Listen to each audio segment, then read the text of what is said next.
मित्रों, 2 फरवरी से 10 फरवरी तक गुप्त नवरात्रि का त्यौहार है। बहुत सारे लोग गायत्री का लघु अनुष्ठान करना चाहते हैं और बहुत उनकी जिज्ञासा है। बहुत सारे लोगों के फ़ोन कॉल्स आ रहे हैं, बहुत सारे लोग मैसेज कर रहे हैं किस प्रकार से हमें यह साधना करना है। तो इस वीडियो के माध्यम से इन 9 दिनों में आपको किस प्रकार से साधना करना है उसके बारे में हम पूर्ण जानकारी आपको देने के लिए जा रहे हैं। निश्चित रूप से यह जानकारी आपके लिए काफ़ी लाभदायक होगी और आपकी साधना में काफ़ी आपका मार्गदर्शन करेगी। राधे राधे, जय श्री कृष्णा, नमस्कार। मैं आचार्य पंडित गिरीश बारोलिया। गायत्री महामंत्र। ओम भूर्भुवः स्वाहा तत्सवितुर्वरेण्यं भर्गो देवस्य धीमहि धियो यो नः प्रचोदयात्। अखण्डमण्डलाकारं व्याप्तं येन चराचरं तत्पदं दर्शितं येन तस्मै श्रीगुरवे नमः। तस्मै श्रीगुरवे नमः। मित्रों, कोई भी कार्य करने के पहले उसके बारे में पूर्ण जानकारी प्राप्त करना आवश्यक होता है।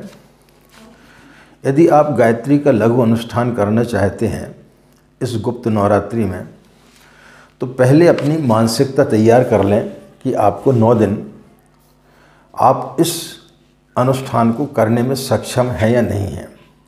जो माताएं बहनें हैं वो पहले देख लें कि उनकी अशुद्धि की अवस्था तो इस समय पर नहीं आ रही है। यदि उन्हें पता है कि इस बीच में अशुद्धि अवस्था आ सकती है तो फिर उन्हें अनुष्ठान नहीं करना चाहिए। जिनके घर में कोई सूदक इत्यादि लगने वाली है, बच्चे का जन्म होने वाला है, तो ऐसे लोगों को भी उस समय अनुष्ठान नहीं करना चाहिए, क्योंकि फिर बीच में यदि आपके यहाँ पर सूदक लग गई तो फिर दिक्कत जाएगी। हाँ, एक प्राकृतिक यदि कोई इस प्रकार की आपदा आ जाती है, घर में किसी की गमी इत्यादि हो जाती है, तो वो हमारे आपके बस में नहीं होती है। फिर उस समय साधना को जो है आपको रोक देना चाहिए। तो अपनी मानसिकता को पूर्ण रूप से तैयार कर लेना चाहिए और आपको नित्य जो है 27 माला का आपको जाप करना पड़ेगा। तो सबसे पहले आपको मानसिकता बनाना चाहिए कि आपको ब्रह्म मुहूर्त में सो करके उठना है।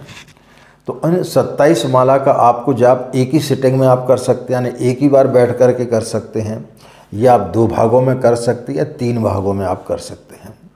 यदि आप 3 भागों में कर सकते हैं तो उनको 27 माला को आप डिवाइड कर लें।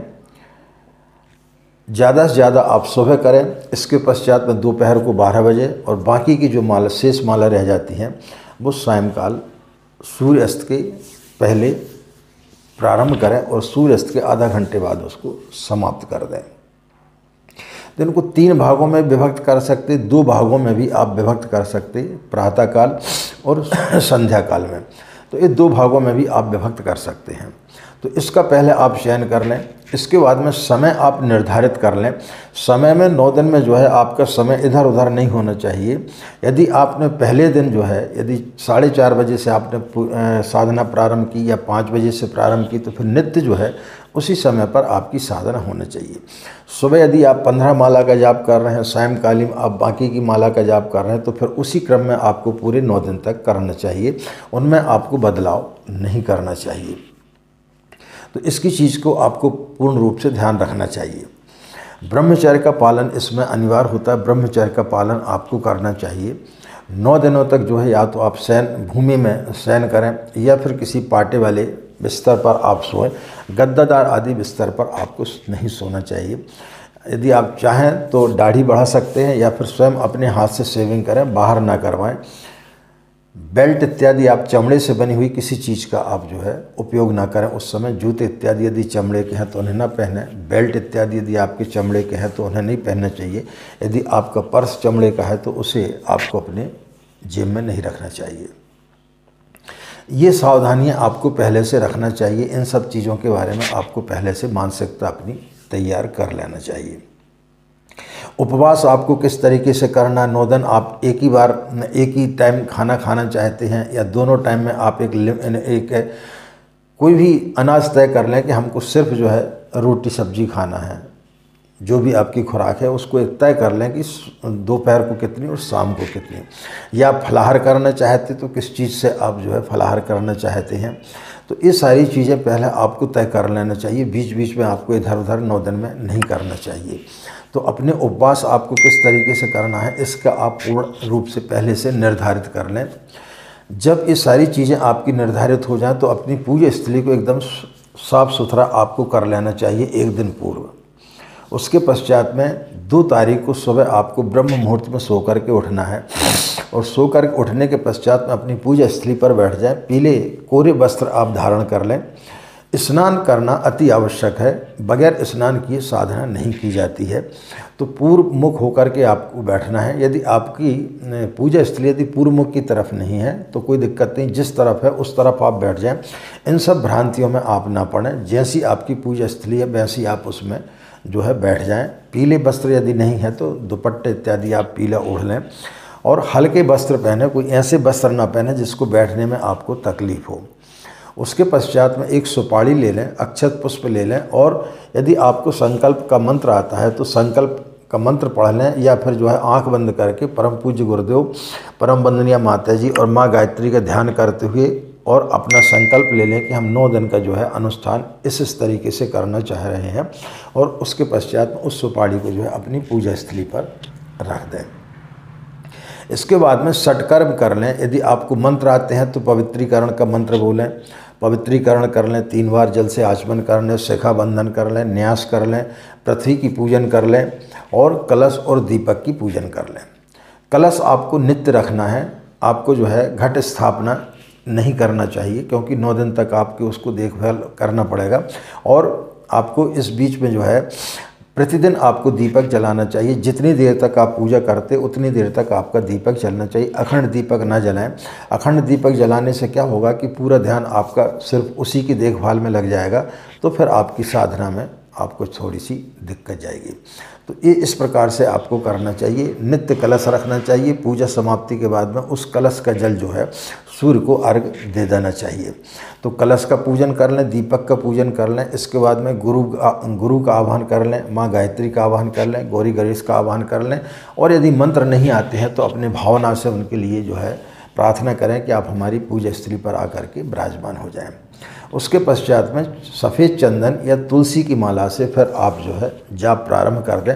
माला को जहाँ तक हो सके या तो दुपट्टे से ढक लें या फिर जो है गले में एक गोमुख है उसको डाल लें और इस प्रकार से उसको माला का जाप करें।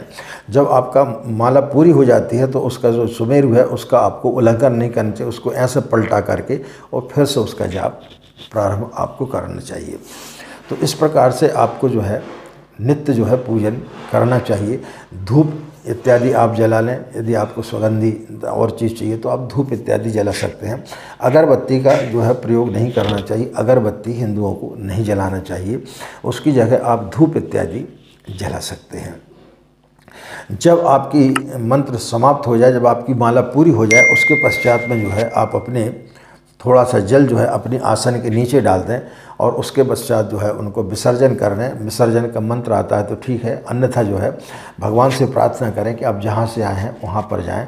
उसके पश्चात में उस कलश के जल को अपने पूरे घर के सभी कमरों में थोड़ा थोड़ा छिड़क दें और उसके पश्चात उस जल को जो है सूर्य का अर्घ दे दें। तो यह क्रिया आपको नित्य 9 दिन तक करना है। उसके पश्चात में 9वें दिन यदि आप एक ही टाइम में पूजन कर रहे हैं पूरी 27 माला का, तो उसी दिन आप जो है 27 माला का जाप जब आपका समाप्त हो जाए उसके पश्चात आपको हवन कर लेना चाहिए। और यदि आप 2 या 3 बार में कर रहे हैं तो फिर आपको दूसरे दिन यानी 11 तारीख को सुबह जो है आपको हवन करना चाहिए। हवन में क्या करना है आपको, एक तो नारियल का आपको भीला ले लेना चाहिए, जो नारियल के अंदर का जो रहता है उसको, और उसको ऊपर से काट करके उसमें जो है हवन सामग्री इत्यादि डालें। कुछ उसमें जो है मेवा इत्यादि डाल दें, घी डाल दें और उसको बंद कर दें। उसको पूर्णाहुति के समय यूज़ किया जाता है, उसको पूर्णाहुति में उसको डाला जाता है। यदि वो उपलब्ध नहीं है तो पूर्णाहुति में आपको सुपारी डाल देना चाहिए।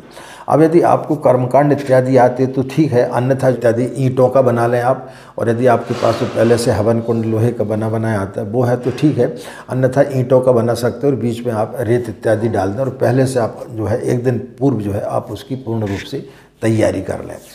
उसके पश्चात में आपको गायत्री मंत्र से आपको हवन करना है।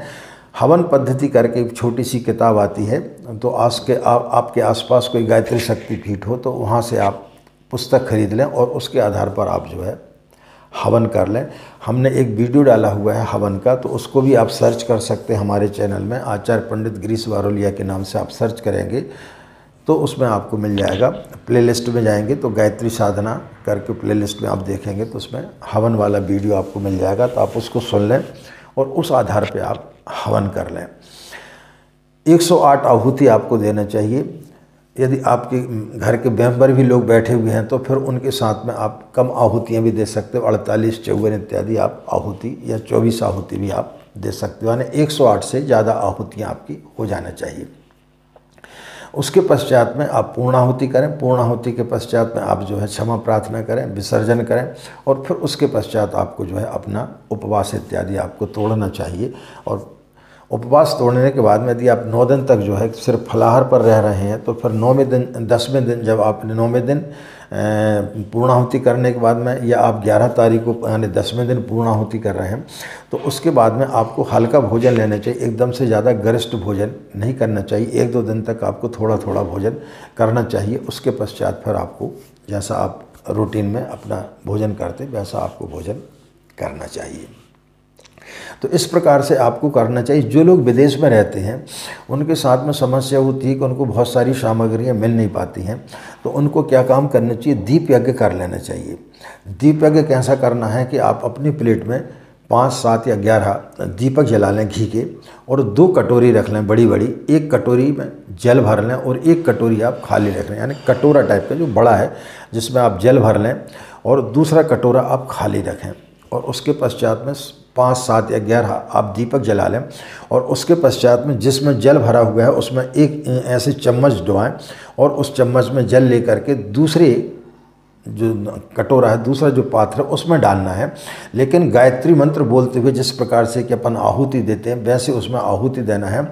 ओम भूर्भुवः स्वः तत्सवितुर्वरेण्यं भर्गो देवस्य धीमहि धियो यो न प्रचोदयात् स्वाहा इदम गायत्री इदम नमः। इस प्रकार से उसमें जो है आपको जल लेकर के एक चम्मच आपको 108 बार उसमें जल आपको डाल देना है। इसके पश्चात में उस जल में से थोड़ा जल आप रख लें अपनी, यदि आप बीमार हैं या कुछ हैं तो उसके लिए आप उपयोग कर सकते हैं, या फिर बाकी के जो जल है वो आप तुलसी के झाड़ में आप डाल सकते हैं, कि किसी गमले इत्यादि में आप डाल दें। तो जो विदेश में रहते हैं और उनके पास में यदि सुविधा नहीं है, या जो लोग फ्लैट इत्यादि में रहते हैं जहाँ पे धुआं वगैरह ज़्यादा लोग अलाउ नहीं करते आजू बाजू के लोग, तो फिर वो दीप यज्ञ के माध्यम से भी अपनी जो है हवन कर सकते हैं। पूज्य गुरुदेव ने दीप यज्ञ का भी एक प्रावधान बताया है, तो आप दीप यज्ञ के माध्यम से जो है अपनी जो है 9 दिन के पश्चात आप अपनी पूर्णाहुति कर सकते हैं, यानी हवन उस तरीके से आप कर सकते हैं। तो ये 2 तरीके से आप हवन कर सकते हैं। उसके पश्चात आपका जो है अनुष्ठान संपूर्ण हो जाता है।